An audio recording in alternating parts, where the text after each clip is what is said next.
Assalamualaikum warahmatullahi wabarakatuh. Kembali lagi bersama saya Muhammad Samsudin. Di kesempatan kali ini saya akan menceritakan sebuah cerita yang berjudul Kisah Seorang Anak yang Selamat dari Pesugihan Genderuwo Pak D-nya. Sebelum masuk ke ceritanya, jangan lupa subscribe dulu ke channel ini. Selamat mendengarkan. Sedari kecil aku sudah terbiasa hidup pas-pasan. Bahkan bisa dibilang aku hidup serba kekurangan.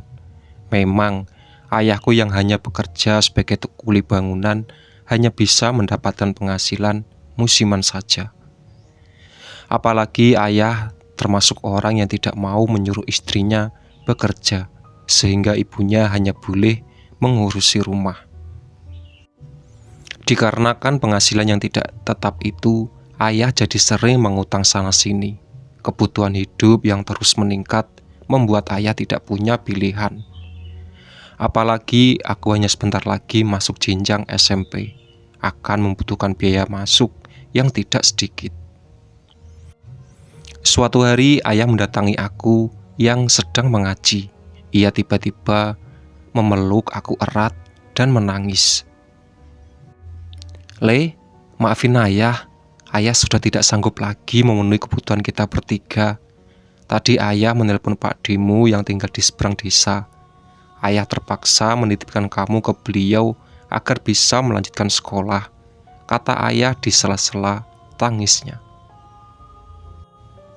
"Ayah mohon Le, demi ayah sama ibumu, kami tidak mau kamu terjerumus ke dalam jurang kemiskinan seperti orang tuamu sekarang," kata ayah.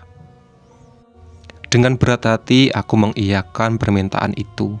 Aku yang tidak bisa membayangkan hidupku tanpa mereka berdua, hanya bisa menangis memeluk ayah.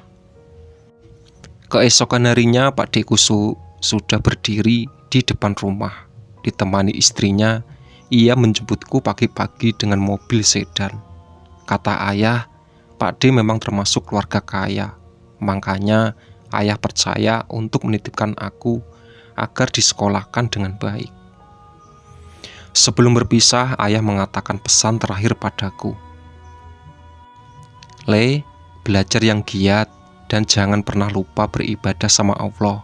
Jadi anak-anak baik dan jangan menyusahkan Pak Demu ya," kata ayah. Ia kemudian memelukku erat. Setelah itu, aku bersalaman dengan ayah dan ibu. Dengan berat hati, aku melangkahkan kakiku menuju mobil sedan itu dan bergerak meninggalkan rumah. Sesampainya di rumah Pak D, aku takjub melihat rumah sebesar itu, yang tentunya sangat tak sebanding dengan rumahku. Aku melihat-lihat seisi rumah. Betapa senangnya aku melihat berbagai furnitur yang sangat mewah. Aku senang sekali berada di sini. Saat menyusuri sebuah nakas di belakang sofa, aku tak sengaja menjatuhkan sebuah foto dalam figura. Aku mengambil foto yang jatuh di bawah kakiku itu. Ternyata itu adalah foto seorang anak perempuan seusiaku. Aku tidak kenal siapa dia. Seingatku, Pak D tidak pernah mempunyai anak.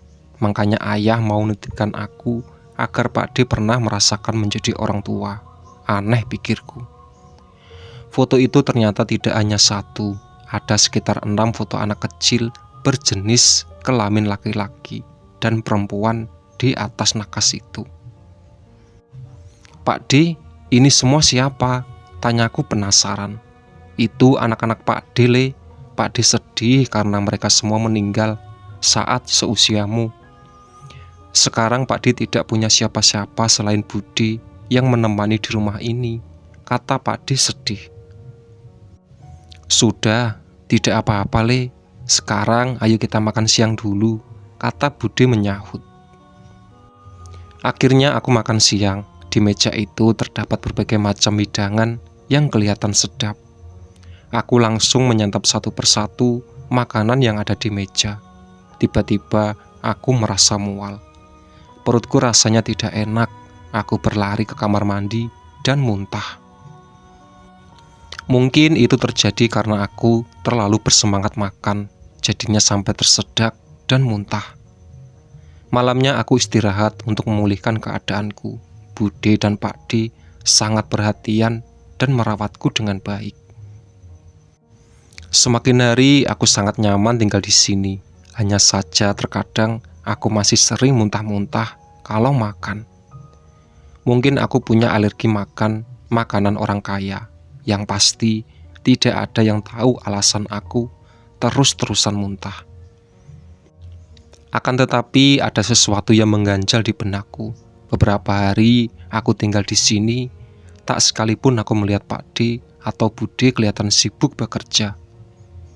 Mereka selalu terlihat santai, entah Pak D yang suka menonton televisi atau Bude sibuk memasak kreasi masakan barunya. Aku menjadi penasaran. Bagaimana caranya mereka punya harta sebanyak ini kalau tidak bekerja? Aku tidak ingin berprasangka buruk, tapi prasangka burukku itu terbukti. Suatu hari saat aku keluar malam, aku mendapat Pak D dan Budi berjalan menyelinap melalui pintu belakang. Karena penasaran, aku mengikuti mereka. Pak D dan Budi berjalan jauh sekali dari rumah. Mereka melewati jalan setapak yang gelap, pematang sawah yang sempit, sampai masuk ke hutan yang lebat. Saat memasuki hutan, terdapat jalan seperti sudah sering dilewati. Tapi semakin lama jalan di hutan itu semakin sempit karena banyak tanaman merambat yang menghalang jalan. Tidak lama kemudian mereka berdua berhenti di depan gerbang. Lamat-lamat aku membaca tulisan di gerbang itu, Rumah Kubra. Mereka lalu melanjutkan perjalanan sampai tiba di depan sebuah rumah yang berdiri di depan sebuah pohon beringin yang sangat besar. Di halaman depan rumah itu terdapat benda-benda yang aku tidak tahu namanya. Aku hanya tahu ada dupa dan kembang 7 rupa di situ. Pak D dan Bude kemudian duduk bersila. Aku sangat terkejut karena tidak lama setelah itu muncul 6 orang anak yang mengelilingi mereka berdua. Astaga, itu kan anak-anak yang ada di foto kemarin. Gumamku kesal. Lalu tiba-tiba muncul sosok dari pohon beringin itu. Ia kelihatan seram sekali, seperti genderuwo. Kemudian samar-samar aku mendengar Pak D berbicara dengan genderuwo itu. "Mbah, kami minta pertolonganmu. Anak yang tinggal bersama kami kali ini terlalu kuat. Dia selalu taat ibadahnya. Saya juga mendengar dia selalu mendoakan orang tuanya.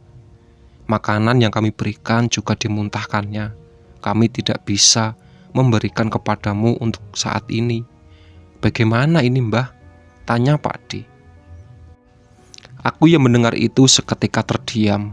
Aku sama sekali tidak menyangka kalau mereka akan menjadikan aku tumbal pesugihan. Aku kesal dan marah. Aku langsung berlari ke rumah dan melapor ke polisi. Tidak lama kemudian mereka ditangkap dengan tuduhan penculikan anak. Dari laporan mereka, ternyata Pak D dan Bude menyekap anak-anak itu di dalam rumah yang mereka datangi kemarin. Lalu anak-anak itu dijadikan tumbal untuk genderuwo dan sukmanya dijadikan pesugihan oleh mereka. Sungguh sangat kejam apa yang diperbuat oleh Pak D dan Bude. Aku bersyukur bisa selamat dari ini semua. Tulisan ini hanya rekayasa, kesamaan nama dan tempat kejadian hanya kebetulan belaka. Demikianlah sebuah cerita yang bisa saya sampaikan kepada kalian semua. Semoga dari cerita ini kita bisa mengambil pelajaran, kita bisa mengambil hikmah untuk kalian semuanya. Yang sudah menonton tayangan ini namun belum subscribe, jangan lupa untuk subscribe, serta nyalakan lonceng notifikasinya agar kalian semua tidak ketinggalan video-video terbaru dari channel Muhammad Samsudin. Oke?